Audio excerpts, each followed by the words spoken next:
সবাই কেমন আছেন?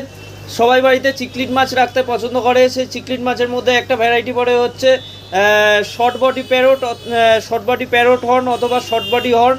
যারা যারা পুষছেন এই মাছটার ক্ষেত্রে সাবধান আমি বলে রাখি, এই মাছটার সাথে কিন্তু যে কোনো দামি ভ্যারাইটির মাছ অথবা যে কোনো ভ্যারাইটির মাছ ছাড়তে হলে খুব সাবধানে মাছ রাখবেন, কারণ এই মাছটা কিন্তু নর্মাল চিকলিট যতটা মারপিট করে, এই চিকলিট ভ্যারাইটিটা অনেক বেশি অ্যাগ্রেসিভ ভ্যারাইটির হয়।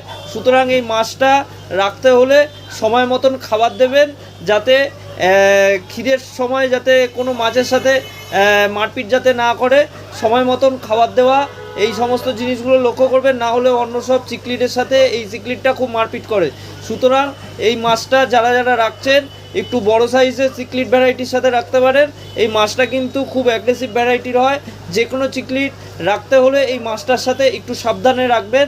অথবা এটাও বলে